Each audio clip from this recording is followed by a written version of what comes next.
Assalamualaikum warahmatullahi wabarakatuh. Perkenalkan, nama saya Nida Roihatul Jannah, mahasiswi dari ITS NU Pasuruan, Prodi Pendidikan Matematika dengan NIM 203172000.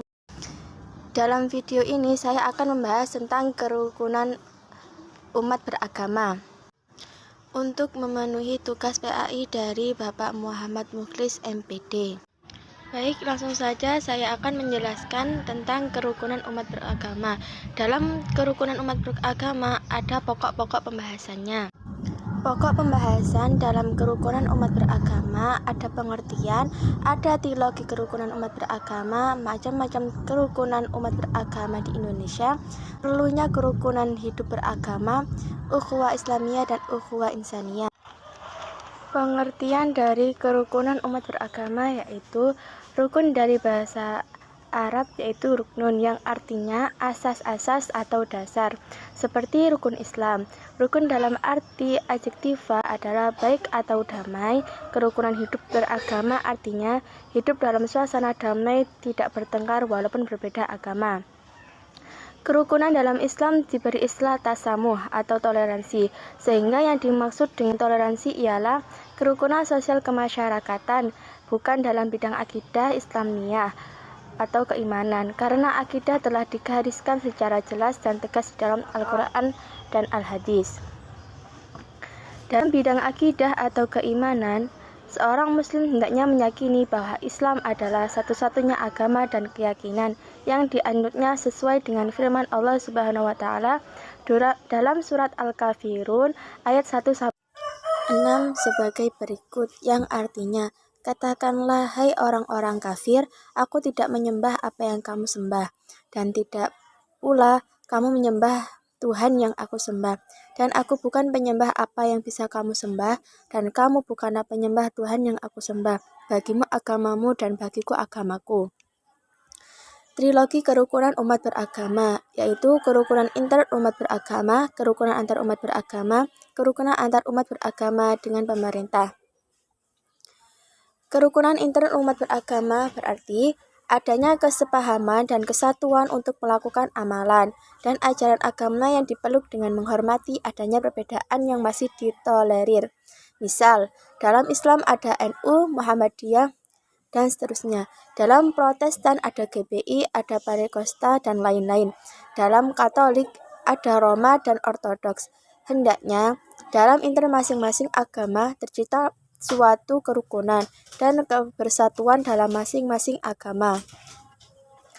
Kerukunan antar umat beragama adalah menciptakan persatuan antar agama agar tidak terjadi saling merendahkan dan menganggap agama yang dianutnya paling baik.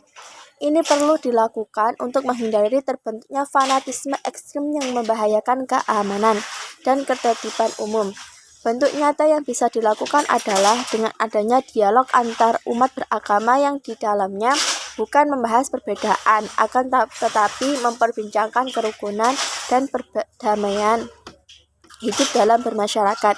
Intinya adalah bahwa masing-masing agama mengajarkan untuk hidup dalam kedamaian dan ketentraman.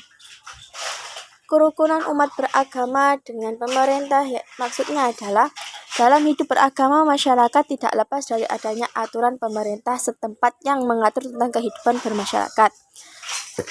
Masyarakat tidak boleh hanya mentaati aturan dalam agamanya masing-masing, akan tetapi juga harus mentaati hukum yang berlaku di negara Indonesia.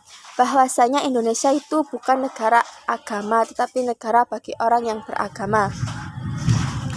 Macam-macam kerukunan umat beragama di Indonesia. Kerukunan antar pemeluk agama yang sama, yaitu suatu bentuk kerukunan yang terjalin antar masyarakat penganut satu agama. Misalnya, kerukunan sesama umat Islam atau kerukunan sesama penganut umat Kristen. Kerukunan antar umat beragama lain, yaitu suatu bentuk kerukunan yang terjalin antar masyarakat yang memeluk agama yang berbeda-beda. Misalnya, kerukunan antar umat Islam dan Kristen, antara pemeluk agama Kristen dan Buddha, atau kerukunan yang dilakukan oleh semua agama. Perlunya kerukunan hidup beragama, yaitu manusia Indonesia satu bangsa, hidup dalam satu negara, satu ideologi Pancasila. Ini sebagai titik tolak pembangunan.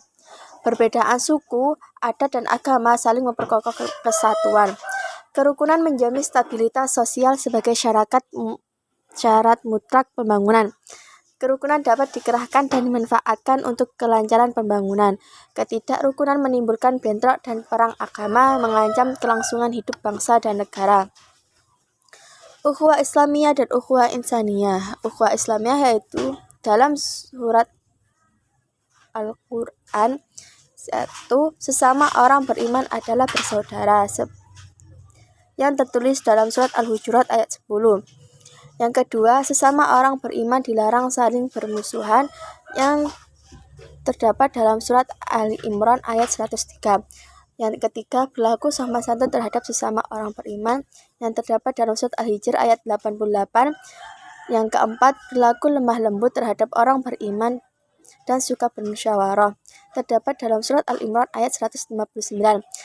Yang kelima, berkasih sayang terhadap orang beriman dan berlaku tegas terhadap orang kafir, yang terdapat dalam surat Al-Fat ayat 29.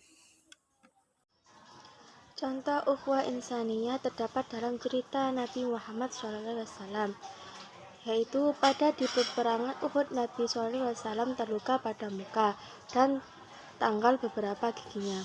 Berkatalah salah seorang sahabatnya, "Cobalah Tuhan doakan agar mereka celaka." Nabi Muhammad SAW menjawab, "Aku sekali-kali tidak diutus untuk melaknat seseorang, tetapi aku diutus untuk mengajak kepada kebaikan dan rahmat."